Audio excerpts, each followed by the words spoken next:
नमस्कार दोस्तों, welcome back to our Indian economy series for UPSC prelims. Part 1 में हमने मनी सप्लाई और उसके मेजर्स पढ़े थे और पार्ट 2 में आरबीआई के quantitative tools CRR, SLR, repo और ओपन मार्केट ऑपरेशंस। अब इस पार्ट 3 में बात करेंगे आरबीआई के क्वालिटेटिव यानी सिलेक्टिव टूल्स की, मोरल सुएजन, डायरेक्ट एक्शन और लोन टू वैल्यू रूल्स। फिर वो प्रायोरिटी सेक्टर लेंडिंग कोटास जो क्रेडिट को फार्मर्स, स्मॉल इंडस्ट्री और वीकर सेक्शंस तक पहुंचते हैं। उसके बाद वो 6 मेंबर मॉनेटरी पॉलिसी कमेटी जो एक्चुअली रेपो रेट सेट करती है। और फाइनली ये रेपो रेट आखिर आपके अपने लोन के इंटरेस्ट रेट में कैसे बदलता है। चलिए शुरू करते हैं। तो सबसे पहले बात करते हैं आरबीआई के क्वालिटेटिव टूल्स की। देखिए, क्वांटिटेटिव टूल्स जैसे एसएलआर, सीआरआर और रेपो इकोनॉमी में लोन्स का वॉल्यूम कंट्रोल करते हैं, लेकिन क्वालिटेटिव टूल्स जैसे पीएसएल और एलटीवी लोन्स का डिस्ट्रीब्यूशन कंट्रोल करते हैं पर्टिकुलर सेक्टर्स की तरफ। मतलब कितना लोन एग्रीकल्चर या रिन्यूएबल एनर्जी को जाएगा, कितना फार्मर्स, विमेन या एससी और सेंट बोरोअर्स को मिलेगा। इसलिए क्वालिटेटिव टूल्स को सिलेक्टिव टूल्स भी कहते हैं, हिंदी में चयनात्मक या डायरेक्ट टूल्स यानी प्रत्यक्ष। हैंडआउट के कार्टून में आरबीआई गवर्नर कह रहे हैं, मैंने अपना रेपो रेट कम कर दिया, लेकिन ये ग्रीडी बैंकर्स अपने लोन रेट्स नहीं घटा रहे। कम से कम मेरी इज्जत के लिए तो लोन्स थोड़े सस्ते कर दे। यही है मोरल सुएजन, बिना किसी प्यूनिटिव मेजर के, सिर्फ परसुएजन से काम करवाना। गवर्नर ये कैसे करते हैं? कॉन्फ्रेंसेस, इनफॉर्मल मीटिंग्स, लेटर्स और सेमिनार्स के थ्रू। एग्जाम्पल्स देखिए, बैंक्स से कहना कि रेपो कट्स ट्रांसमिट करो, रूरल एरियाज में नए ब्रांचेस खोलो, फाइनेंशियल लिटरेसी फैलाओ, पीएसएल कोटा से भी ज्यादा फार्मर्स को लेंड करो। या फिर किसी चीफ मिनिस्टर या फाइनेंस मिनिस्टर से रिक्वेस्ट करना कि फिस्कल डेफिसिट और सब्सिडी लीकेज कंट्रोल करें ताकि मॉनेटरी पॉलिसी की एफिकेसी बढ़े। अब पब्लिसिटी क्या है? गवर्नर मीडिया स्टेटमेंट्स देते हैं, कॉन्वोकेशन स्पीचेस, मेमोरियल लेक्चर्स, कहते हैं देखिए मैंने रेपो कम किया लेकिन बैंक्स बेनिफिट पास ऑन नहीं कर रहे। इसे पब्लिक ओपिनियन बनता है जो बैंक्स पर प्रेशर डालता है कि अपनी थगरी बैंड करें। और अगर परसुएजन काम ना करे तो आरबीआई के पास दांदा भी है, डायरेक्ट एक्शन। आरबीआई बैंक्स को और इवन नॉन बैंक्स को भी पनिश कर सकता है डायरेक्टिव्स फॉलो ना करने पर। किस कानून के under? RBI act, banking regulation act, payment and settlement systems act, prevention of money laundering act और foreign exchange management act. Punishment क्या हो सकती है? Monetary penalties, business power restrictions, directors का रिमूवल और इवन लाइसेंस कैंसलेशन तक। 2019 में RBI ने बैंक्स को ऑर्डर दिया कि सीईओएस और टॉप एग्जीक्यूटिव्स के कॉम्पेंसेशन में एक क्लॉबैक प्रोविजन डाले। अगर सीईओ ने स्कैम या फ्रॉड किया तो उससे पहले दी गई सैलरी और बोनस वापस करनी पड़ेगी, चाहे वो रिटायर हो चुका हो या कंपनी छोड़ चुका हो।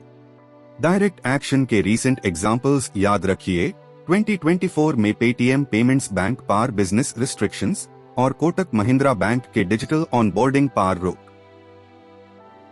अब एक और टूल समझिए, मार्जिन रिक्वायरमेंट यानी loan to value ratio.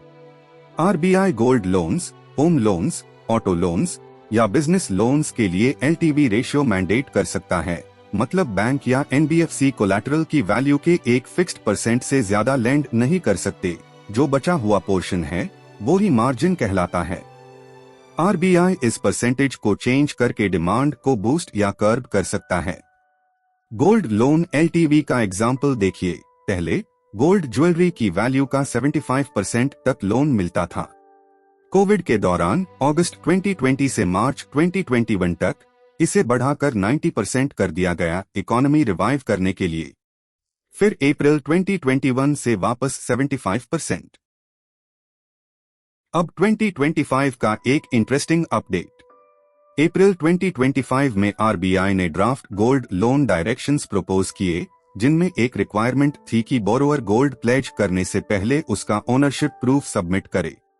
Tamil Nadu के चीफ मिनिस्टर ने कंप्लेन किया कि बहुत सी पुअर फैमिलीज के पास एंसेस्ट्रल ज्वेलरी की ओनरशिप रिसीट्स होती ही नहीं है। और फाइनेंस मिनिस्ट्री ने भी आरबीआई को एडवाइस किया कि स्मॉल बोरोअर्स के लिए रिक्वायरमेंट रिलैक्स करें। तो जून 2025 के फाइनल डायरेक्शंस में आरबीआई ने क्या किया? 2.5 लाख रुपीस तक के गोल्ड लोन्स के लिए self declaration of ownership allow कर दी और ऐसे स्मॉल लोन्स का एलटीवी 75 से बढ़ाकर 85% कर दिया। 2.5 से 5 लाख के बीच के लोन्स को 80% और 5 लाख से ऊपर 75%। और हाँ, स्मॉल टिकट गोल्ड लोन्स को डिटेल्ड क्रेडिट अप्रेजल से भी एग्जेम्प्ट कर दिया गया। अक्टूबर 2025 में आरबीआई ने कैपिटल मार्केट लेंडिंग के लिमिट्स भी रिलैक्स किए। ध्यान से देखिए, बॉन्ड्स और डिबेंचर्स को कोलैटरल बनाकर इंडिविजुअल्स को लोन्स, पहले कोई मैक्सिमम सीलिंग थी, अब सीलिंग पूरी तरह रिमूव कर दी गई। शेयर्स को कोलैटरल बनाकर इंडिविजुअल्स को लोन्स, पहले 20 लाख रुपीस, अब 1 करोड़ रुपीस। प्राइमरी मार्केट में शेयर्स खरीदने के लिए यानी आईपीओज के लिए लोन्स, पहले 10 लाख, अब 25 लाख। लेकिन सेकेंडरी मार्केट में शेयर्स खरीदने के लिए लोन्स, पहले भी डिसअलाउड, अब भी डिसअलाउड, सिर्फ आईपीओ फाइनेंसिंग अलाउड है। इसी 2025 में आरबीआई ने कॉर्पोरेट एक्विजिशंस के लिए बैंक लेंडिंग पार ब्लैंकेट बैन भी हटा दिया, अब कंडीशंस के साथ एक्विजिशन फाइनेंसिंग अलाउड है। और क्रॉस बॉर्डर साइड पार, इस रिफॉर्म से पहले इंडियन बैंकर्स भूटान, नेपाल और श्रीलंका के रेजिडेंट्स को रूपी करेंसी में लोन नहीं दे सकते थे या रूल्स अनक्लियर। द 2025 के रिफॉर्म के बाद इंडियन बैंकर्स उन्हें रूपी लोन्स दे सकते हैं क्रॉस बॉर्डर ट्रेड, इंपोर्ट्स और एक्सपोर्ट्स फैसिलिटेट करने के लिए। ये रूपी को इंटरनेशनलाइज करने की ड्राइव का हिस्सा है। सिलेक्टिव क्रेडिट कंट्रोल 2 डायरेक्शंस में चल सकता है। नेगेटिव या रिस्ट्रिक्टिव डायरेक्शन में क्रेडिट रैशनिंग सिस्टम, जो इंग्लैंड में 18th सेंचुरी में उसे हुआ और यूएसएसआर में तो 1990s तक। इसमें सेंट्रल बैंक इंडिविजुअल बैंक्स को एक फिक्स्ड अमाउंट से ज्यादा लोन नहीं देता था और एक इंडिविजुअल को हर कैटेगरी के लिए housing, education, business prescribed amount से ज्यादा नहीं मिलता था। इंडिया में 1960s की क्रेडिट ऑथोराइजेशन स्कीम थी। सभी कमर्शियल बैंक्स को एक सिंगल बोरोवर को 1 करोड़ रुपीस या उससे ज्यादा लेंड करने से पहले आरबीआई की प्रायर अप्रूवल लेनी पड़ती थी। 1970s में आरबीआई ने नॉन फूड लोन्स पर क्वांटिटेटिव सीलिंग्स लगाए, ग्रीन रेवोल्यूशन को बूस्ट करने और फूड इन्फ्लेशन कर्व करने के लिए। लेकिन ये मेजर्स फेल हो गए लैक्स मॉनिटरिंग और लूप होल्स की वजह से। अब पॉजिटिव डायरेक्शन देखिए। कंज्यूमर क्रेडिट कंट्रोल, जैसे डिफ्लेशन या रिसेशन के टाइम आरबीआई ड्यूरेबल्स जैसे व्हीकल्स, टीवीएस और फ्रिजेस के लिए डाउन पेमेंट और ईएमआई नॉर्म्स रिलैक्स कर सकता है कंजम्पशन बूस्ट करने के लिए। और प्रायोरिटी सेक्टर लेंडिंग, जो क्रेडिट को एग्रीकल्चर, एमएसएमईज और दूसरे प्रायोरिटी सेक्टर्स की तरफ स्टीयर करता है। यूपीएससी प्रीलिम्स 1995 में पूछा गया था, इनमें से कौन सा सिलेक्टिव क्रेडिट कंट्रोल का इंस्ट्रूमेंट नहीं है? Consumer credit, credit rationing, margin requirements या सीआरआर? आंसर सीआरआर, क्योंकि वो क्वांटिटेटिव टूल है, क्वालिटेटिव नहीं। चलिए अब आते हैं प्रायोरिटी सेक्टर लेंडिंग पार मॉनेटरी पॉलिसी के सबसे डिटेल हैवी टॉपिक्स में से एक। थोड़ी हिस्ट्री समझिए। 1968 में आरबीआई ने पहली बार प्रायोरिटी सेक्टर फ्रेज यूज किया। नेशनल क्रेडिट काउंसिल ने 1968 में और मोरारजी देसाई के 1972 के डिस्क्रिप्शन ने आईएसई डिफाइन किया। 1974 और फिर 1985 तक बैंक्स के लिए जरूरी हो गया कि अपने लोन्स का 40% 3 प्रायोरिटी सेक्टर्स को दे, एग्रीकल्चर, स्मॉल इंडस्ट्रीज और एक्सपोर्टर्स। सालों के साथ और सेक्टर्स जुड़ते गए, हाउसिंग, एजुकेशन, रिन्यूएबल एनर्जी और भी। 2015 में आरबीआई ने पीएसएल रिफॉर्म किया, सितंबर 2020 में फिर से और अप्रैल 2025 में एक और कॉम्प्रिहेंसिव रिवीजन आया। सितंबर 2020 रिफॉर्म्स के बाद पीएसएल के मिनिमम कोटास कैसे कैलकुलेट होते हैं? बैंक के एडजस्टेड नेट बैंक क्रेडिट का परसेंटेज के रूप में या उसके ऑफ बैलेंस शीट एक्सपोजर के क्रेडिट इक्विवेलेंट का, दोनों में से जो भी हायर हो। अब कोटा ब्रेकडाउन ध्यान से देखिए। वीकर सेक्शंस पहले 10% था, अब बढ़ाकर 12%। वीकर सेक्शंस में कौन आते हैं? एससीज और STs, women, persons with disabilities, minorities, manual scavengers, artisans, और PM Jan-Dhan overdrafts up to 10,000 rupees. Agriculture सभी फार्मर्स छोटे और बड़े 18% अनचेंज्ड. इसके अंदर स्मॉल एंड मार्जिनल फार्मर्स पहले 8% अब बढ़ाकर 10%. याद रखिए, मार्जिनल फार्मर वो है जिसके पास अप टू 1 हेक्टर जमीन है, स्मॉल फार्मर के पास 1 से ज्यादा 2 हेक्टर्स तक. माइक्रो एंटरप्राइजेस, खादी और विलेज इंडस्ट्रीज समेत 7.5% अनचेंज्ड. अब वीकर सेक्शंस एग्रीकल्चर और माइक्रो एंटरप्राइजेस जोड़िए प्लस बाकी रेसिडुअल कैटेगरीज. लार्ज बैंक्स का टोटल PSL टारगेट 40% हाई रहता है, पहले भी और अब भी. हाँ, इन अदर कैटेगरीज का रेसिडुअल 4.5 से घाटकर 2.5% हो गया. और एक इम्पॉर्टेंट बात, PSL कोटास मिनिमम्स है, मैक्सिमम्स नहीं. कोई बैंक चाहे तो अपने लोन्स का 60% भी वीकर सेक्शंस को दे सकता है. अब बैंक टाइप के हिसाब से टारगेट्स देखिए. इंडियन शेड्यूल्ड कमर्शियल बैंक्स और फॉरेन बैंक्स विद 20 और more branches 40% unchanged. Foreign banks with fewer than 20 branches भी 40% अनचेंज्ड. 32% बेस से फेज इन किया गया. Regional rural banks 75% unchanged. Small finance banks भी 75% अनचेंज्ड, क्योंकि SFBs बेन हाई इसी सेगमेंट को सर्व करने के लिए हैं.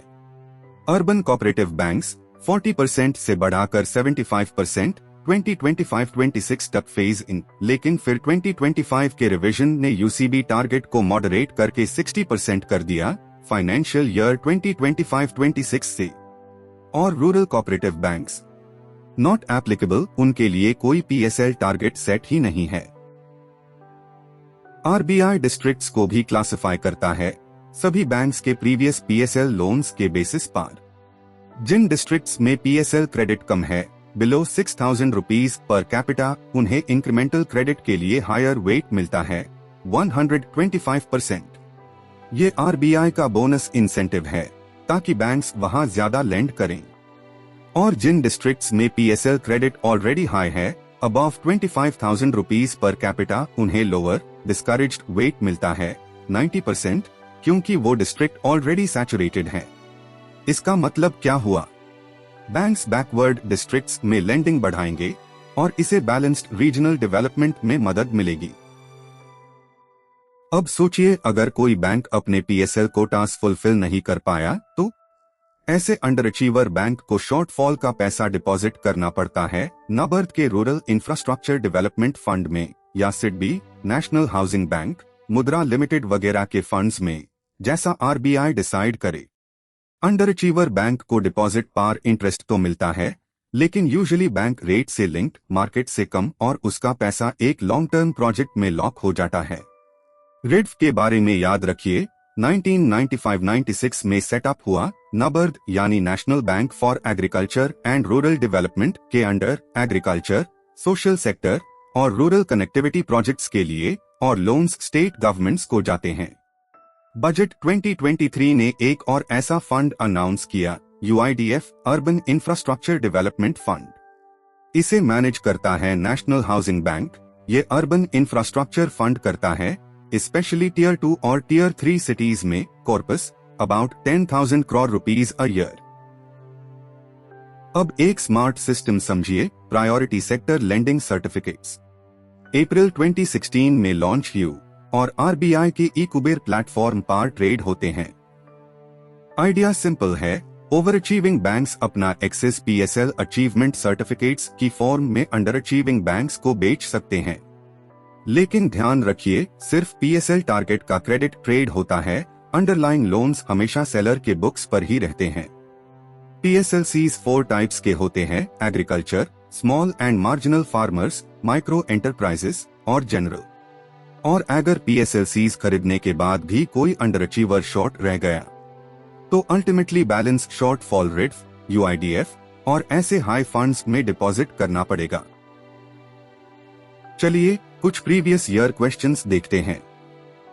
UPSC प्रीलिम्स 2013 में पूछा गया था, priority sector lending by banks in India constitutes the lending to agriculture, micro and small enterprises, weaker sections या all of the above. Answer all of the above. तीनों कैटेगरीज पीएसएल में count होती है। UPSC prelims 2020 में पूछा, अगर RBI expansionist monetary policy adopt करे तो वो क्या नहीं करेगा? स्टैट्यूटरी लिक्विडिटी रेशियो को कट और ऑप्टिमाइज करना, मार्जिनल स्टैंडिंग फैसिलिटी रेट बढ़ाना या बैंक रेट और रेपो रेट कट करना? आंसर सिर्फ एमएसएफ रेट बढ़ाना। एक्सपेंशनिस्ट पॉलिसी में रिजर्व्स और रेट्स कट होते हैं, एमएसएफ नहीं बढ़ाया जाता। और यूपीएससी प्रीलिम्स 2022, अगर इन्फ्लेशन बहुत हाई है तो क्या आरबीआई गवर्नमेंट सिक्योरिटीज खरीदेगा? अगर रुपी रैपिडली डिप्रिसिएट हो रहा है तो क्या आरबीआई डॉलर्स बेचेगा? अगर यूएसए या यूरोपियन यूनियन में इंटरेस्ट रेट्स गिरे तो क्या आरबीआई डॉलर्स खरीदेगा? इनमें से कितने स्टेटमेंट्स सही हैं? आंसर सिर्फ सेकंड और थर्ड। पहला गलत है, क्योंकि इन्फ्लेशन से लड़ने के लिए आरबीआई G6 बेचता है, खरीदता नहीं।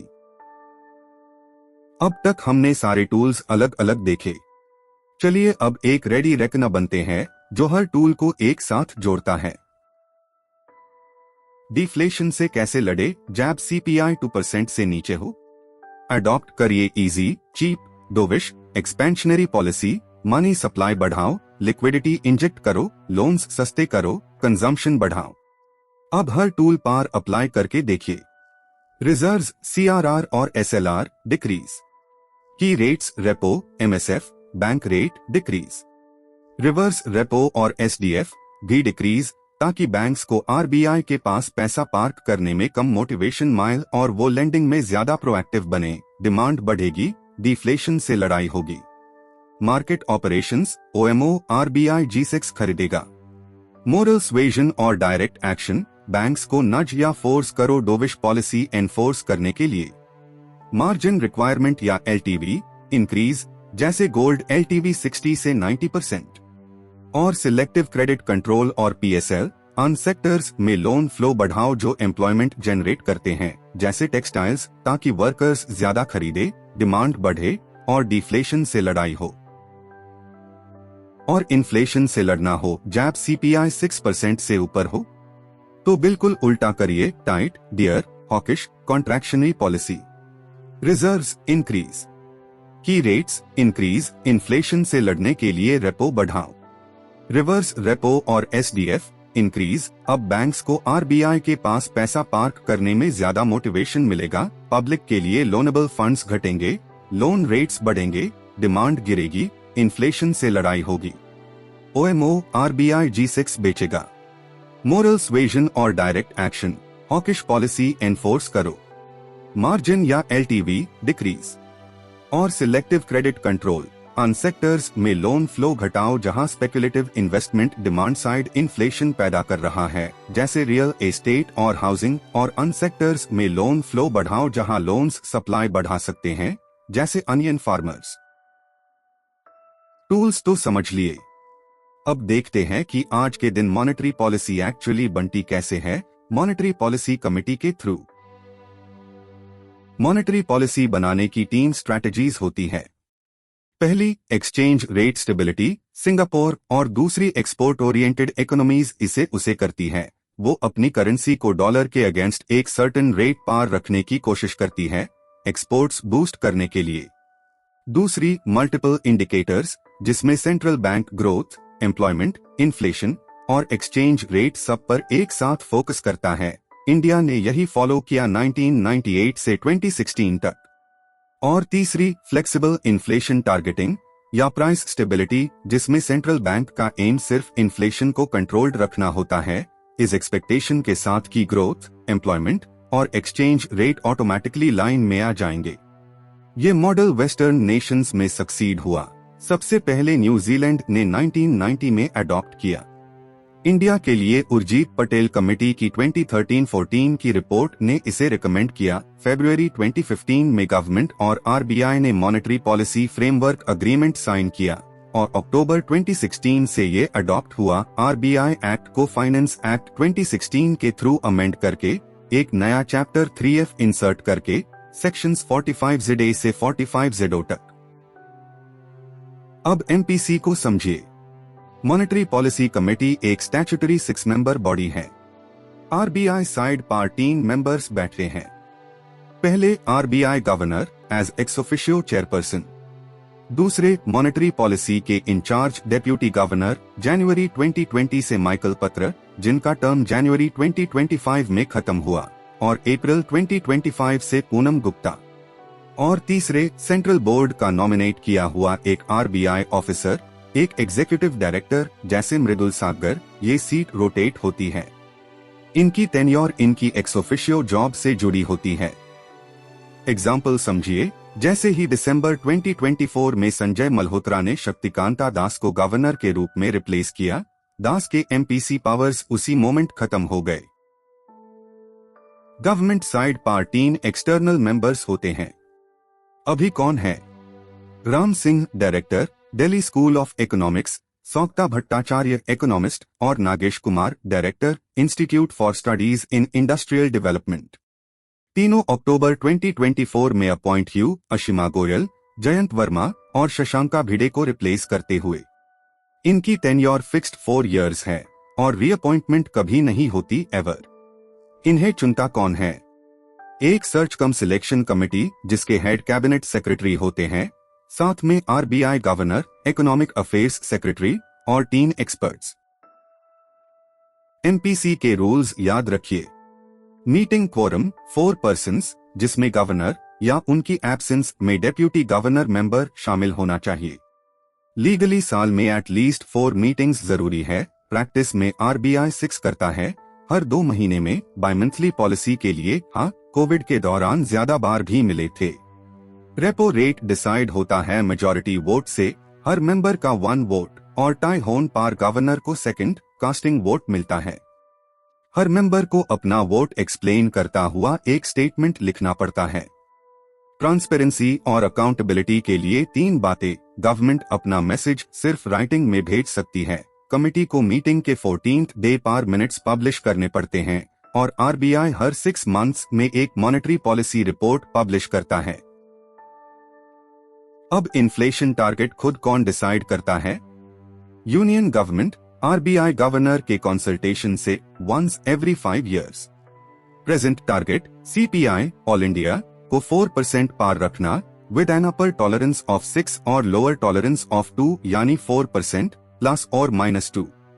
ओरिजिनल वैलिडिटी अगस्त 2016 से 31 मार्च 2021 तक थी, फिर अनचेंज्ड एक्सटेंड हुई 31 मार्च 2026 तक। अगला 5 ईयर नोटिफिकेशन अप्रैल 2026 से मार्च 2031 के लिए ड्यू है, और आरबीआई के 2025 डिस्कशन पेपर ने आर्ग्यू किया कि हेडलाइन सीपीआई को 4% पर ही रखा जाए, और अगर टारगेट फेल हो जाए तो अगर इन्फ्लेशन टू से 6% बैंड के बाहर रहे 3 कंसेक्यूटिव क्वार्टर्स तक, यानी 9 मंथ्स, तो एमपीसी को गवर्नमेंट को एक रिपोर्ट भेजनी पड़ती है, रीजंस, रिमीडियल एक्शंस और टारगेट पार वापस आने का टाइम बताते हुए। ये एक बार हुआ है नवंबर 2022 में, जब उस साल जनवरी से सितंबर तक इन्फ्लेशन 6% के ऊपर था और इस रिपोर्ट के कंटेंट्स कभी पब्लिक नहीं किए गए। एक कंफ्यूजन क्लियर कर देते हैं। गवर्नर के रेगुलेटरी अनाउंसमेंट्स एमपीसी से अलग होते हैं। एमपीसी सिर्फ 2 चीजें डिसाइड करती है, repo rate on policy stance. बाकी डिसीजंस, सीआरआर और एसएलआर चेंजेस, पीएसएल नॉर्म्स या even magnetic stripe debit cards ban करना, ये आरबीआई गवर्नर और सेंट्रल बोर्ड लेते हैं, कमेटी नहीं। भले ही ये अक्सर पॉलिसी रिव्यू के सेम डे अनाउंस होते हो। PYQ time. यूपीएससी प्रीलिम्स 2017 में पूछा गया था, मॉनेटरी पॉलिसी कमेटी के बारे में, क्या ये आरबीआई के बेंचमार्क इंटरेस्ट रेट्स डिसाइड करती है? क्या ये 12 मेंबर बॉडी है जो हर साल रिकॉन्स्टिट्यूट होती है? और क्या ये यूनियन फाइनेंस मिनिस्टर की चेयरमैनशिप में फंक्शन करती है? आंसर, सिर्फ पहला स्टेटमेंट करेक्ट है। ये 6 मेंबर बॉडी है, चेयर आरबीआई गवर्नर करते हैं, फाइनेंस मिनिस्टर नहीं।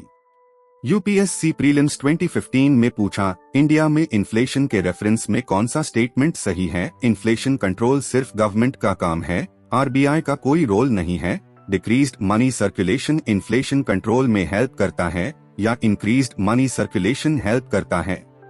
Answer, decreased money circulation helps in controlling inflation. और ईपीएफओ 2023 में पूछा, क्या central government inflation target determine करती है आरबीआई के कंसल्टेशन से वंस एवरी 5 years, और क्या इंडिया में monetary policy presently central government operate करती है? आंसर, सिर्फ पहला statement correct. Monetary policy framework RBI operate करता है, गवर्नमेंट डायरेक्टली नहीं। कुछ और questions.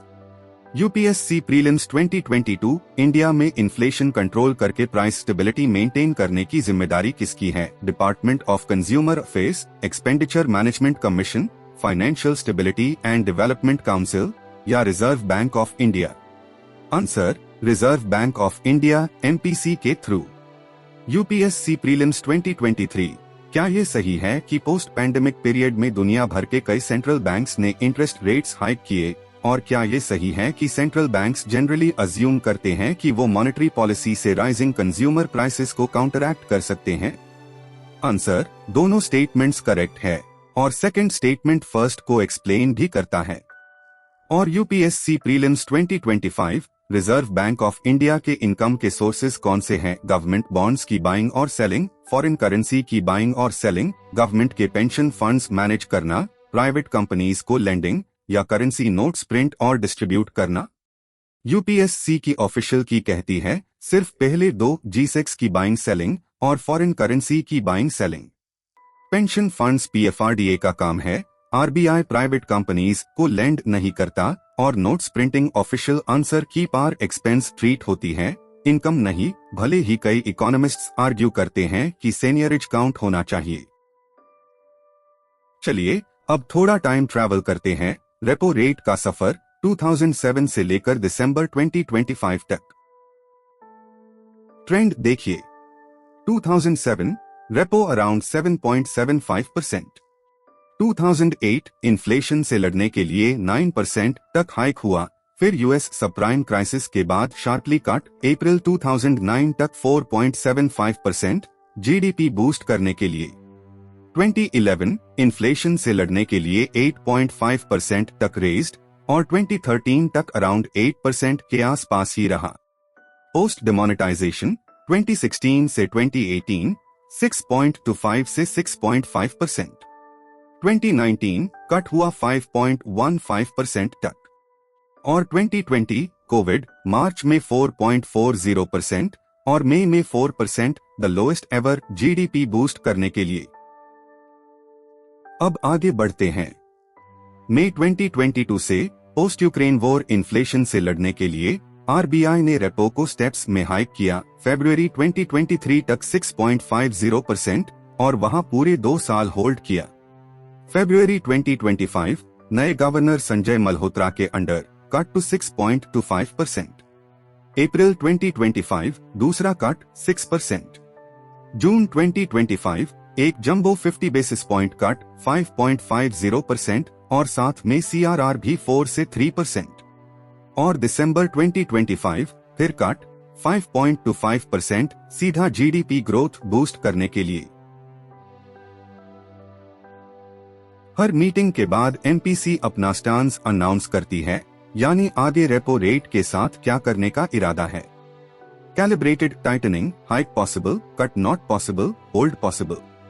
Neutral, hike possible, cut possible, hold possible. Accommodative, hike not possible, cut possible, hold possible.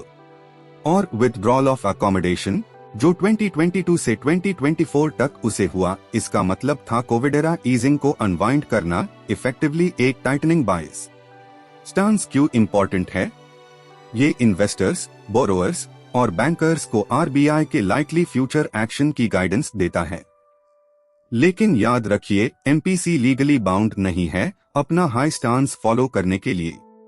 दिसंबर 2018 में उर्जित पटेल लेड एमपीसी ने कैलिब्रेटेड टाइटनिंग अनाउंस किया था, फिर भी फरवरी 2019 में शक्तिकांता दास के अंडर नई एमपीसी ने स्लो डाउन से लड़ने के लिए रेपो कट कर दिया। स्टांस की टाइमलाइन देखिए। 2022 से 2024 विथड्रॉल ऑफ अकोमोडेशन।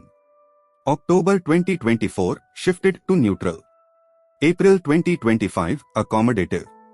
जून 2025 वापस न्यूट्रल, क्योंकि फरवरी से जून तक रेपो ऑलरेडी काफी कट हो चुका था और कट्स से लोन्स बहुत सस्ते हो जाते, इन्फ्लेशन कंट्रोल कॉम्प्लिकेट हो जाता और बैंकर्स का नेट इंटरेस्ट मार्जिन स्क्वीज होता। रेपो 5.50% पार अनचेंज्ड रहा। अक्टूबर 2025 still unchanged at 5.50%, stance neutral. December 2025 repo cut to 5.25%, SDF 5%, MSF 5.50%, stance अभी भी न्यूट्रल। रीजनिंग ये थी कि इन्फ्लेशन कंट्रोल में है तो अब चीप लोन्स के थ्रू जीडीपी बूस्ट करने का टाइम है। साथ ही आरबीआई ने 1 लाख करोड़ रुपीस के G6 की ओएमओ परचेसेस भी अनाउंस की, लिक्विडिटी इंप्रूव करने और लोन्स सस्ते करने में मदद के लिए। एक छोटा सा PYQ चेक। गुजरात PSC 2025 में पूछा गया, क्या ये सही है कि न्यूट्रल स्टांस सजेस्ट करता है कि आरबीआई रेपो कट भी कर सकता है और इंक्रीज भी, और क्या ये सही है कि ये स्टांस टिपिकली टैब अडॉप्ट होता है जब पॉलिसी प्रायोरिटी इन्फ्लेशन और ग्रोथ दोनों पार इक्वल हो? आंसर, दोनों स्टेटमेंट्स करेक्ट। और अब आखिरी सवाल, आपका बैंक आपके लोन का इंटरेस्ट रेट एक्चुअली डिसाइड कैसे करता है? एमपीसी पॉलिसी रेट डिसाइड करती है ताकि इन्फ्लेशन 2 से 6% के बीच रहे। लेकिन इंडिविजुअल बैंक्स के एक्चुअल लेंडिंग रेट्स कौन डिसाइड करता है और कैसे? हिस्ट्री समझिए। 1969 गवर्नमेंट ने बैंक्स नेशनलाइज करना शुरू किया और एडमिनिस्टर्ड इंटरेस्ट रेट्स इंपोज किए। सीधा डिक्टेट करती थी कि बैंक्स बोरोअर्स से क्या चार्ज करें और डिपॉजिटर्स को क्या दे। 1991 एम नरसिम्हम कमेटी ने डिरेगुलेशन शुरू करवाया। गवर्नमेंट इंडिविजुअल बैंक्स के रेट्स डिक्टेट ना करे, आरबीआई सिर्फ एक मेथडोलॉजी दे। 2003 आरबीआई ने benchmark prime lending rate system introduce किया। 2010 बेस रेट सिस्टम आया। Base rate plus formula equals loan rate, लेकिन बैंक्स इसे अपनी मर्जी से अपडेट करते थे तो ट्रांसमिशन पुअर हाई रही। आरबीआई रेपो कट करता, फिर भी बैंक्स अक्सर अपना बेस रेट रिवाइज नहीं करते थे। 2016 marginal cost of funds based lending rate आया, MCLR प्लस स्प्रेड। ये भी वीक निकला। जनवरी से अक्टूबर 2019 तक आरबीआई ने रेपो 1.35% कट किया, लेकिन बैंक्स ने अपने लोन रेट्स सिर्फ 0.40% घटाए। MCLR ने डिलीवर नहीं किया तो अक्टूबर 2019 में आरबीआई ने एक्सटर्नल बेंचमार्क सिस्टम लॉन्च किया। फॉर्मूला याद रखिए, एक्सटर्नल बेंचमार्क प्लस स्प्रेड ये बैंक का प्रॉफिट मार्जिन है प्लस रिस्क प्रीमियम इक्वल्स आपका लोन इंटरेस्ट रेट। हर बैंक एक एक्सटर्नल बेंचमार्क पिक करने के लिए फ्री है। आरबीआई का repo rate, 91 day treasury bill yield, 182 day treasury bill yield या फाइनेंशियल बेंचमार्क्स इंडिया लिमिटेड का पब्लिश किया हुआ कोई और बेंचमार्क। ज्यादातर बैंक्स ने रेपो रेट हाई चुना, इसलिए पॉपुलर नाम पैड गया रेपो लिंक्ड लेंडिंग रेट। और बाय लॉ बैंक्स को बेंचमार्क को फॉर्मूला में at least once every 3 months reset करना पड़ता है, तो रेपो गिरने पर फ्रेश और एग्जिस्टिंग दोनों बोरोअर्स को फायदा मिलता है। एक्सटर्नल बेंचमार्क प्राइसिंग के लिए एलिजिबल कौन है? पर्सनल लोन्स, रिटेल लोन्स जैसे होम, व्हीकल और electronics, micro and small enterprises के लोन्स और अप्रैल 2020 से मीडियम एंटरप्राइजेस के लोन्स भी। इन कैटेगरीज के पुराने लोन्स भी स्विच ओवर कर सकते हैं बोरोअर की एप्लीकेशन पर। हाँ, लार्ज कॉर्पोरेट लोन्स अभी भी MCLR के अंडर रह सकते हैं। कुछ क्विक FAQs। क्या बैंक लोन डीन के बाद बेंचमार्क चेंज कर सकता है? हाँ, लेकिन सिर्फ बोरोअर के कंसेंट से रीसेट पर। क्या बैंक स्प्रेड चेंज कर सकता है? नहीं, ये लोन की पूरी लाइफ के लिए फिक्स्ड है एक्सेप्ट क्रेडिट इवेंट ग्राउंड्स पर। और रिस्क प्रीमियम, हाँ चेंज हो सकता है, जैसे अगर बोरोअर की जॉब चली जाए तो डिफॉल्ट रिस्क बढ़ता है और रिस्क प्रीमियम भी बढ़ सकता है। 2020 से 2023 के बीच रेपो रेट 4 से 6.5% तक चढ़ गया तो एक्सटर्नल बेंचमार्क बोरोअर्स की EMI बर्डन या लोन टेन्योर शार्पली बढ़ गई। कुछ लोगों की लोन टेन्योर तो रिटायरमेंट के भी पार स्ट्रेच हो गई। इसलिए अगस्त 2023 में आरबीआई ने बैंकर्स से कहा कि हर रेट चेंज के बाद बोरोअर्स को ऑप्शंस दे। पहला, रीसेट, लोन को फ्लोटिंग से फिक्स्ड रेट में स्विच करने की एबिलिटी। दूसरा, फोरक्लोजर, बचे हुए लोन का एक साथ फुल प्रीपेमेंट। और फ्लोटिंग रेट लोन्स पर कोई फॉरक्लोजर चार्जेस नहीं। और तीसरा, क्लियर कम्युनिकेशन, एग्जैक्टली ये बताना कि चेंज से ईएमआई और टेन्योर पर क्या असर पड़ता है। ईएमआई और बुलेट रीपेमेंट का फर्क समझिए। इक्वेटेड मंथली इंस्टॉलमेंट में प्रिंसिपल और इंटरेस्ट साथ साथ रीपे होते हैं इक्वल इंस्टॉलमेंट्स में हर महीने पूरी टेन्योर के अक्रॉस। 20 ईयर होम लोन का मतलब 240 identical monthly payments. Bullet repayment में प्रिंसिपल और इंटरेस्ट एक सिंगल लंप सम में रीपे होते हैं, सिर्फ टैब जैब लोन मैच्योर हो। RBI bullet repayment gold loans allow करता है अप टू 12 मंथ्स तक, और कोऑपरेटिव बैंक्स के लिए लिमिट बढ़ाकर 4 लाख रुपीस कर दी गई है। नॉर्मली अगर आरबीआई रेपो बढ़ाए तो बैंकर्स पर इवेंचुअली प्रेशर आता है, लीगली फोर्स्ड नहीं, लेकिन पुश्ड की डिपॉजिट रेट्स भी बढ़ाए फंड्स अट्रैक्ट करने के लिए। इंडिया में डिपॉजिट रेट्स डिरेगुलेटेड है, एक्सेप्ट एक छोटी सी सेविंग्स रेट फ्लोर। अब आरबीआई ये ट्रांसमिशन कितनी अच्छी चल रही है 3 इंडिकेटर्स से ट्रैक करता है: weighted average lending rate, weighted average domestic term deposit rate और 1 year median MCLR। CDS 2024 first paper में एग्जैक्टली यही पूछा गया, कौन से इंडिकेटर्स मॉनेटरी ट्रांसमिशन दिखाते हैं, weighted average lending rate, weighted average domestic term deposit rate, 1 year median MCLR या SDF रेट। आंसर, सिर्फ पहले 3 SDF खुद एक पॉलिसी रेट है जो आरबीआई सेट करता है, वो ट्रांसमिशन इंडिकेटर नहीं है जो बताता हो कि पॉलिसी एक्चुअली काम कर रही है या नहीं। डू और PYQs देखिए। यूपीएससी प्रीलिम्स 2016 आरबीआई के अनाउंस किए गए marginal cost of funds based lending rate का पर्पस क्या है? क्या ये बैंक्स के एडवांसेस पर इंटरेस्ट रेट्स डिटरमाइन करने में ट्रांसपेरेंसी इंप्रूव करता है? और क्या ये इंश्योर करने में हेल्प करता है कि बैंक क्रेडिट बोरोअर्स और बैंक्स दोनों के लिए फेयर रेट्स पर अवेलेबल हो? आंसर, दोनों करेक्ट। यूपीएससी प्रीलिम्स 2014 अगर इकोनॉमी में इंटरेस्ट रेट डिक्रीज हो जाए तो क्या होता है? कंजम्पशन एक्सपेंडिचर डिक्रीज होता है, गवर्नमेंट टैक्स कलेक्शन इंक्रीज होता है, इन्वेस्टमेंट एक्सपेंडिचर इंक्रीज होता है या टोटल सेविंग्स इंक्रीज होती है? Answer, investment expenditure increases. सस्ते लोन्स हमेशा ज्यादा इन्वेस्टमेंट स्पेंडिंग एनकरेज करते हैं। तो दोस्तों, ये था पार्ट 3। हमने कवर किया आरबीआई के qualitative tools, moral suasion, direct action और loan to value rules, priority sector lending के कोटास और PSLCs, वो 6 मेंबर मॉनेटरी पॉलिसी कमेटी जो एक्चुअली रेपो रेट सेट करती है, रेडी रेकनर जो हर टूल को इन्फ्लेशन और डिफ्लेशन से जोड़ता है, और एक्सटर्नल बेंचमार्क सिस्टम जिसके थ्रू वो रेपो रेट फाइनली आपके अपने लोन का इंटरेस्ट रेट बन जाता है। पार्ट 4 में हम देखेंगे इंडिया में मॉनेटरी पॉलिसी की लिमिटेशंस, एक कंसोलिडेटेड PYQ रोल कॉल और प्रीलिम्स 2027 के लिए प्रोबेबल क्वेश्चंस। मिलते हैं वहां। धन्यवाद। नमस्ते दोस्तों, welcome to part 4 money supply और आरबीआई की मॉनेटरी पॉलिसी का फाइनल स्ट्रेच। इस पार्ट में हम देखेंगे पॉलिसी परफेक्ट क्यों नहीं होती, 26 इयर्स के प्रीवियस ईयर क्वेश्चंस, 2027 के लिए 10 प्रेडिक्शंस और एक बड़ा रिकैप जो पूरी सीरीज को एक साथ जोड़ता है। चलिए शुरू करते हैं मॉनेटरी पॉलिसी की लिमिटेशंस से, यानी पॉलिसी का असर हमेशा वैसा क्यों नहीं दिखता जैसा हम एक्सपेक्ट करते हैं। हैंडआउट के कार्टून में गवर्नर कह रहे हैं, I am working but the positive effect is not visible in the economy. देखिए, मॉनेटरी पॉलिसी हर 2 महीने अपडेट होती है, फिर भी इन्फ्लेशन कंट्रोल करने और ग्रोथ बूस्ट करने में इसकी एफिकेसी 9 फैक्टर्स से रिस्ट्रिक्टेड है। रोड मैप ये रहा: savings habit, long and slow lags, bad loans, supply side shocks, hawkish caution, fiscal dominance, structural bottlenecks, lazy banking और इनफॉर्मल लेंडर्स। पहला रीजन, बैंक्स का पैसा आता कहां से है? Western households consumerist lifestyle जीते हैं, बैंक में बड़ी सेविंग्स नहीं रखते, इसलिए वहां के बैंक्स यूएस फेडरल रिजर्व और यूरोपियन सेंट्रल बैंक से ज्यादा बोरो करते हैं। सेंट्रल बैंक रेट बदला तो उनका कॉस्ट ऑफ फंड्स सीधा बदल जाता है।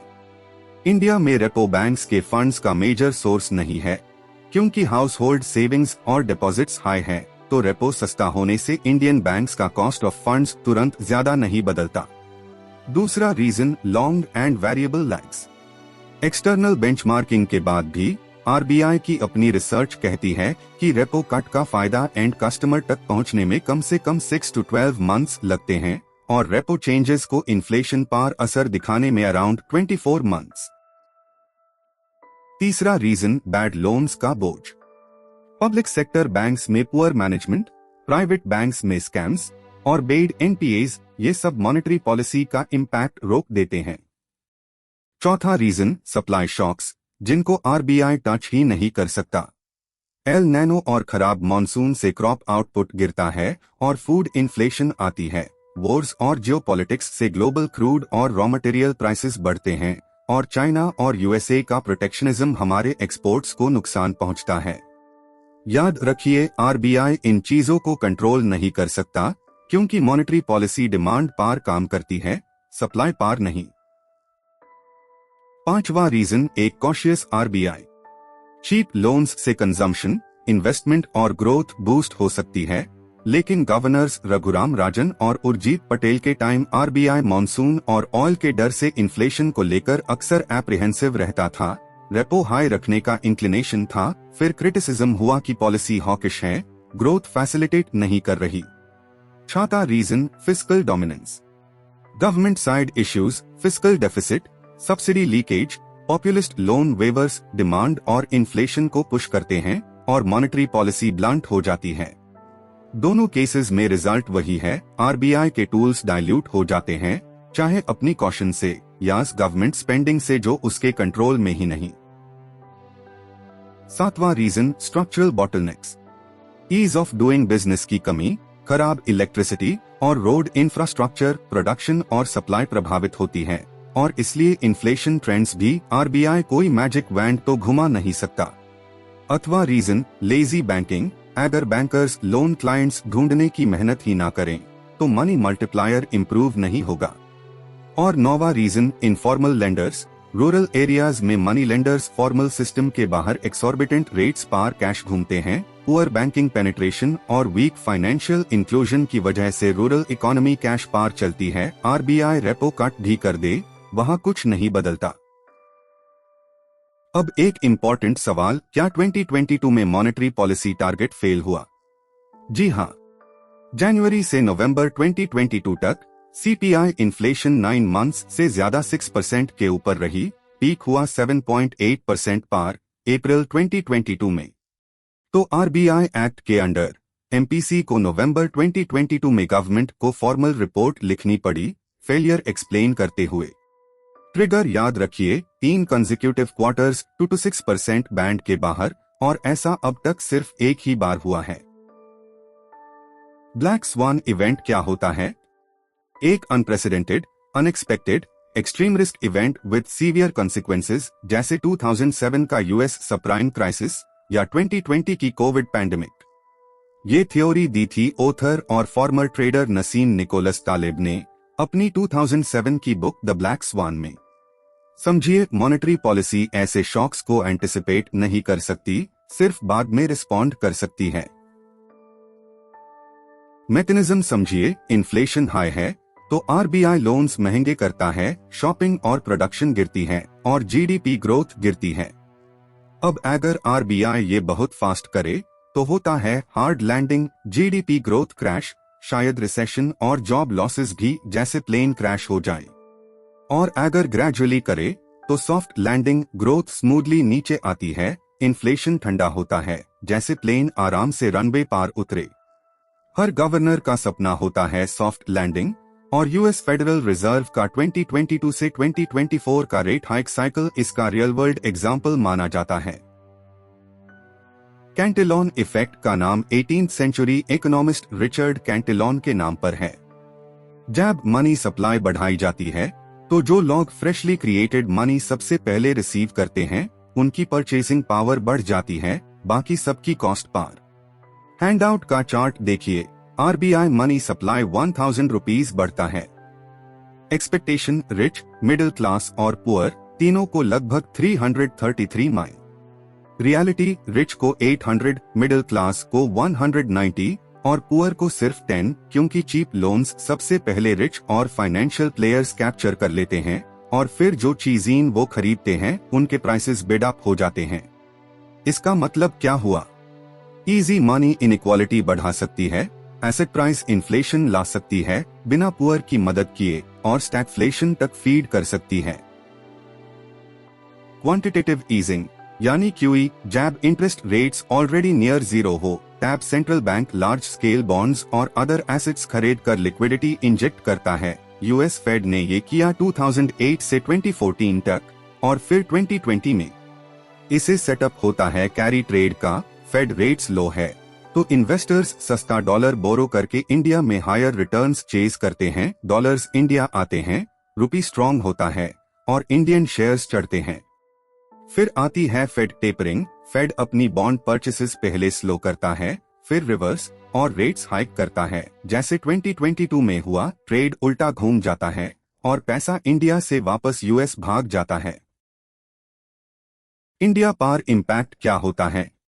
इंडियन शेयर मार्केट गिरता है, डॉलर का प्राइस 75 से 80 रुपीस हो जाता है, मतलब रुपी डिप्रिसिएट होता है और इंपोर्टेड इन्फ्लेशन बढ़ती है क्योंकि ऑयल और बाकी इंपोर्ट्स के लिए ज्यादा रुपीस दीन पड़ते हैं।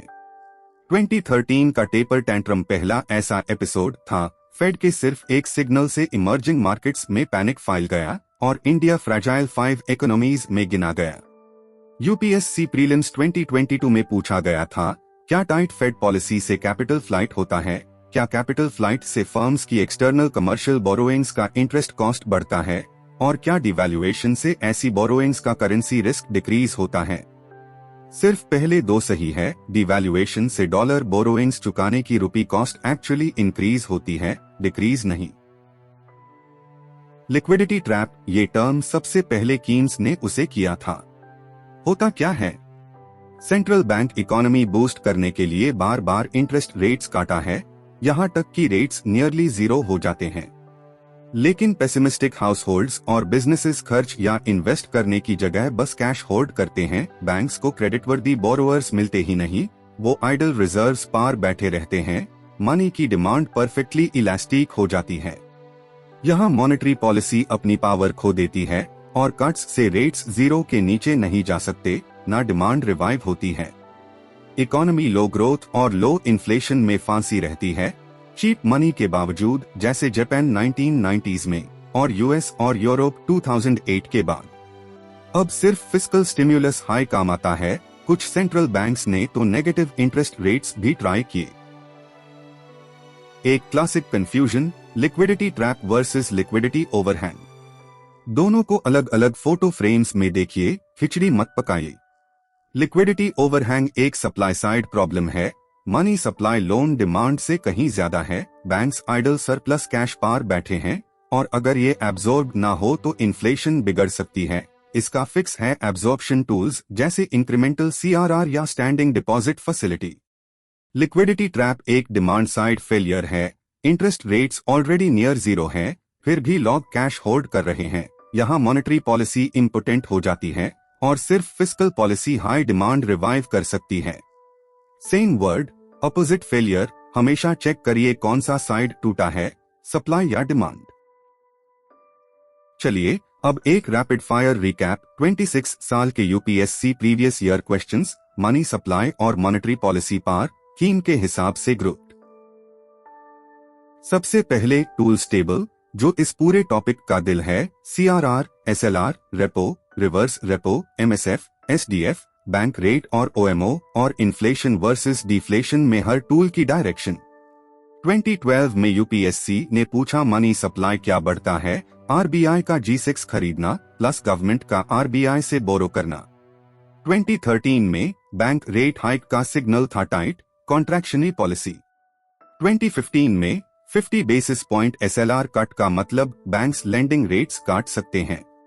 2020 में एक्सपेंशनरी पॉलिसी MSF इंक्रीज नहीं करेगी और 2022 में इन्फ्लेशन से लड़ने का मूव था RBI का G6 बेचना। याद रखिए, एग्जाम से पहले अगर एक हाई टेबल याद करनी है तो हर टूल की डायरेक्शन वाली टेबल याद करिए। अब MPC फ्रेमवर्क के क्वेश्चंस देखिए। 2015 में दिखाया गया कि decreased money circulation inflation control करने में मदद करता है। 2017 में एमपीसी के 6 मेंबर्स होते हैं, गवर्नर चेयर करते हैं, 12 नहीं। 2022 में कंफर्म हुआ कि आरबीआई कॉन्स्टिट्यूशनली प्राइस स्टेबिलिटी के लिए रिस्पॉन्सिबल है। और 2023 में सेंट्रल बैंक्स इन्फ्लेशन का काउंटर मॉनेटरी पॉलिसी से करते हैं। फिर आता है मनी मल्टीप्लायर। 2001 में M3 डिफाइन हुआ, currency plus demand deposits plus time deposits. 2013 में लिक्विडिटी का ऑर्डर था, करेंसी, डिमांड डिपॉजिट्स, सेविंग्स, फिर टाइम डिपॉजिट्स। 2019 में और फिर 2021 में मल्टीप्लायर बैंकिंग हैबिट के साथ बढ़ता है। और 2020 में अपने ही अकाउंट से कैश निकालने से मनी सप्लाई अनचेंज्ड रहती है। अब ट्रांसमिशन और लेंडिंग रेट्स। 2016 में MCLR टेस्ट हुआ, रेट ट्रांसपेरेंसी इंप्रूव करने और बोरोवर्स और डिपॉजिटर्स दोनों के लिए फेयर रेट्स इंश्योर करने के लिए। CDS 2024 में वॉल, डिपॉजिट रेट और 1 ईयर मीडियन MCLR तीनों ट्रांसमिशन दिखाते हैं, लेकिन SDF नहीं, क्योंकि वो एक पॉलिसी रेट है, ट्रांसमिशन इंडिकेटर नहीं। और एक जेन्युइनली नई डायरेक्शन, आरबीआई की बैलेंस शीट और इनकम। 2025 के ऑफिशियल की ने कहा, सिर्फ G6 और फॉरेन करेंसी की buying and selling high RBI के इनकम सोर्सेज हैं, पेंशन फंड्स नहीं, प्राइवेट कंपनीज को लेंडिंग नहीं और नए नोट्स प्रिंट करना भी नहीं। सीनियरिज डिबेट चलते रहने के बावजूद अब एक इंटरेस्टिंग पैटर्न देखिए। यूपीएससी इंस्टीट्यूशनल रिफॉर्म्स को लॉन्च होने के 3 to 6 इयर्स बाद टेस्ट करता है। स्टैंडिंग डिपॉजिट फैसिलिटी 2022 में लॉन्च हुई और CDS 2024 में टेस्ट हुई। प्राइमरी डीलर्स को LAF एलिजिबिलिटी मिलना भी 2024 में ही टेस्ट हुआ। तो 2023 से 2025 का कोई भी रीसेंट आरबीआई रिफॉर्म 2026 से 2028 के लिए स्ट्रॉन्ग PYQ कैंडिडेट है। एक रिमाइंडर, 2026 में कोई डायरेक्ट CRR, SLR या रेपो क्वेश्चन नहीं था। आसपास के क्वेश्चंस ने टेस्ट किया हिल्टन यंग कमीशन का rupee sterling rate, crowding out effect और NBFC फीचर्स। अब एक बोनस राउंड दूसरे यूपीएससी एग्जाम्स से। CDS 2011 में SLR स्टेटमेंट्स 2 और 3 करेक्ट। द CDS 2020 ने CRR डिफाइन किया, आरबीआई के पास रखे बैलेंसेस। CDS 2023 ने नैरो मनी कवर किया, दिखाया कि ज्यादा कैश मल्टीप्लायर को गिरता है और टी-बिल्स या फॉरेक्स बेचना मनी सप्लाई कॉन्ट्रैक्ट करता है। CDS 2024 ने दोनों SDF स्टेटमेंट्स करेक्ट कंफर्म किए और ट्रांसमिशन इंडिकेटर्स टेस्ट किए। CAF 2023 में लोअर CRR से मनी सप्लाई बढ़ती है। EPFO 2023 में इन्फ्लेशन टारगेट गवर्नमेंट हर 5 इयर्स में एक बार सेट करती है, आरबीआई फ्रेमवर्क ऑपरेट करता है। और बहुत पीछे प्रीलिम्स 1995 में CRR selective credit control tool नहीं है। देखिए, CDS, CAF और EPFO वही कोर कॉन्सेप्ट्स रिसाइकल करते हैं जो प्रीलिम्स में आते हैं। आप प्रीलिम्स ओनली हो तब भी जानना वर्थ है। और अब सबसे एक्साइटिंग हिस्सा, यूपीएससी प्रीलिम्स 2027 के लिए 10 brand new probable questions, complete with answers और रैशनल। चलिए, पहला probable question. With reference to the liquidity adjustment facility corridor of the Reserve Bank of India, 1. The standing deposit facility rate forms the floor and the marginal standing facility rate forms the ceiling of the corridor. 2. The width of the corridor is currently 50 basis points. 3. Banks are required to pledge government securities to place funds under the standing deposit facility. इनमें से कौन से correct है? Answer, only statements 1 and 2. याद रखिए, SDF अनकोलेटरलाइज्ड है, यही तो उसका डिफाइनिंग फीचर है, इसलिए स्टेटमेंट 3 गलत है। अब दूसरा probable question, cash reserve ratio पार। 1. It is maintained by banks as balances with the Reserve Bank of India, on which no interest is paid. 2. The RBI Act of 1934 prescribes a statutory minimum of 3% and maximum of 15% for CRR. 3. A reduction in CRR increases the money multiplier. Answer, statements 1 and 3 only. Q. 2006 के बाद से CRR पर कोई statutory floor या ceiling नहीं है, इसलिए statement 2 गलत है। तीसरा probable question monetary policy committee पार। 1. The inflation target is set by the Reserve Bank of India in consultation with the central government once every 5 years.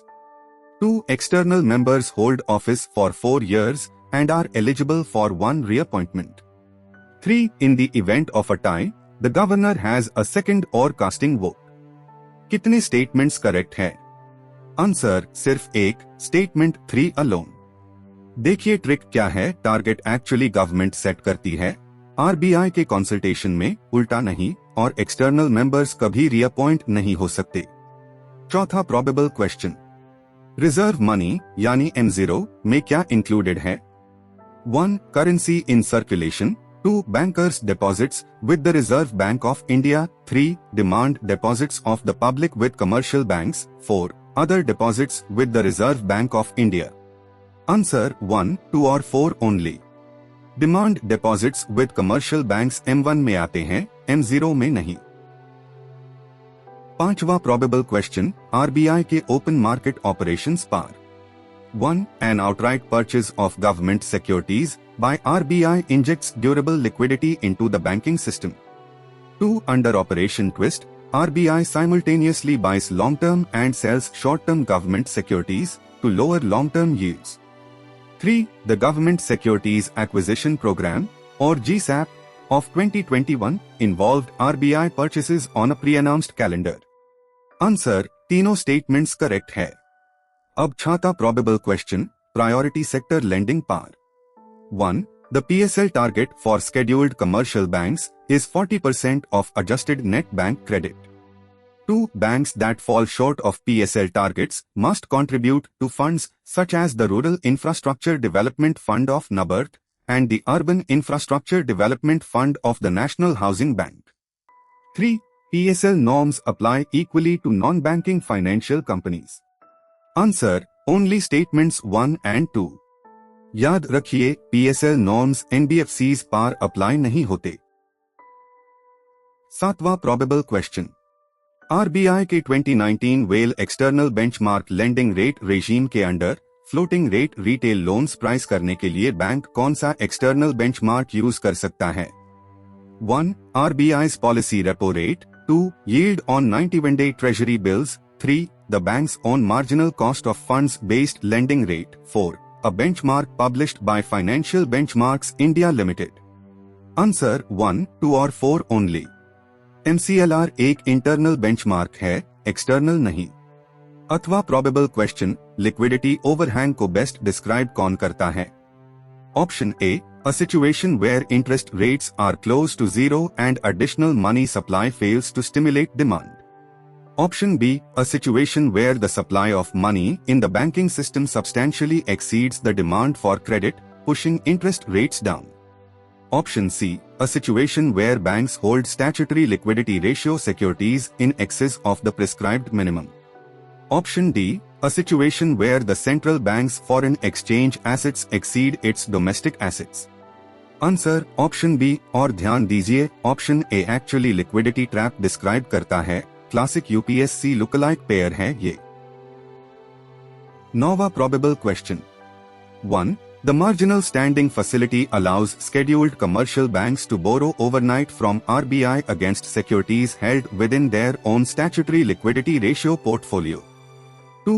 The bank rate has been aligned with the MSF rate since 2012. 3. The bank rate is used to determine penal interest on banks that default on maintaining CRR and SLR. Answer तीनों statements correct है। और अब आखिरी 10वां probable question RBI की balance sheet par. 1. Currency notes in circulation are a liability of RBI. 2. Government securities held by RBI are its assets. 3. Under the minimum reserve system, RBI must hold gold and foreign securities worth at least 200 crore rupees, of which gold must be at least 115 crore rupees. Answer ये तीनों भी correct है। Exam से पहले एक final glance के लिए 5 और थीम्स याद रखिए। Neutral versus terminal repo rate का डिस्टिंक्शन और नायरू, वीआरआर और फिक्स्ड रिवर्स रेपो का डिफरेंस, तीनों को आपस में कंफ्यूज मैट करिए। कैंटिलोन इफेक्ट का स्टैगफ्लेशन से लिंक, ग्रीन डिपॉजिट्स और डिकॉस्ट डिपॉजिट इंश्योरेंस कवरेज और बिमल जलन कमेटी के इकोनॉमिक कैपिटल फ्रेमवर्क के अंडर आरबीआई की इनकम और गवर्नमेंट को सरप्लस ट्रांसफर। और अब क्लोजिंग की तरफ चलिए इस पूरी सीरीज के सारे थ्रेड्स को एक साथ जोड़ते हैं। फिर आती है मॉनेटरी पॉलिसी, क्वांटिटेटिव टूल्स जो मनी का वॉल्यूम सेट करते हैं, सीआरआर और एसएलआर एज रिजर्व्स, रेपो और रिवर्स रेपो, एमएसएफ, एसडीएफ और बैंक रेट ये प्राइसेस का कॉरिडोर, और ओएमओ, ऑपरेशन ट्विस्ट और GSAP market operations. Qualitative tools जो क्रेडिट की डायरेक्शन सेट करते हैं, moral suasion, direct action, LTV margins, selective credit control और प्रायोरिटी सेक्टर लेंडिंग अपने रेड्फ, यूआईडीएफ और पीएसएलसी प्लम्बिंग के साथ। 6 मेंबर एमपीसी 4% सीपीआई का टारगेट 2 to 6% बैंड के अंदर हर 2 महीने रेपो पार वोट करती है और अपना स्टांस सिग्नल करती है, जबकि ट्रांसमिशन चलती है एक्सटर्नल बेंचमार्क लोन्स के थ्रू। अब सारे थ्रेड्स को जोड़िए। कीन्स ने बताया लॉग कैश क्यों रखते हैं, transactions, precaution, speculation. Measures M0 से M4 बताते हैं कितना मनी एग्जिस्ट करता है, आरबीआई की बैलेंस शीट के हाई पावर्ड मनी से लेकर बैंक्स और पोस्ट ऑफिसेज के ब्रॉड मनी तक। फ्रैक्शनल रिजर्व बैंकिंग और मल्टीप्लायर बताते हैं कैसे रिजर्व मनी का 1 रुपी, ब्रॉड मनी का 5 रुपीज बैंड जाता है कैश होल्डिंग्स और सीआरआर से लीक होते हुए। और finally limits, savings rich banks, long lags, NPAs, supply shocks, fiscal dominance, black swans, Cantillon effect, fed spillovers और लिक्विडिटी ट्रैप। एग्जाम के लिए 5 एंकर्स ध्यान से सुनिए। पहला, इन्फ्लेशन से लड़ना है तो CRR, SLR, repo, MSF, SDF बढ़िए और G6 बेचिए, डिफ्लेशन में बिल्कुल उल्टा। दूसरा, रेपो एमपीसी डिसाइड करती है, सीआरआर, एसएलआर और बाकी सब कुछ गवर्नर। तीसरा, एसडीएफ अनकोलेटरलाइज्ड फ्लोर है, रेपो -0.25% पार एमएसएफ सीलिंग है, रेपो प्लस 0.25% पार बैंक रेट इक्वल्स एमएसएफ और फिक्स्ड रिवर्स रेपो 3.35% पर है, आरबीआई के डिस्क्रेशन पार। चौथा, multiplier equals M3 over M0 banking habit के साथ बढ़ता है, कैश और सीआरआर के साथ गिरता है। पांचवा, इन्फ्लेशन टारगेट गवर्नमेंट सेट करती है, 4% प्लस और -2 हर 5 इयर्स में रिव्यू, और फेलियर का मतलब 3 कंसेक्यूटिव क्वार्टर्स बैंड के बाहर। इस सीरीज से और कुछ याद ना रहे तो बस ये 5 लाइंस याद रखिए। तो दोस्तों, इसके साथ पिलर 1A2 मनी सप्लाई और आरबीआई की मॉनेटरी पॉलिसी कंप्लीट होता है।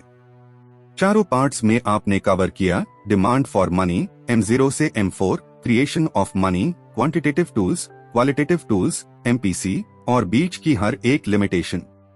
अगला हैंडआउट है pillar 1B1, classification of banks and NBFCs. Thank you दोस्तों और पढ़ते रहिए, कीप गोइंग।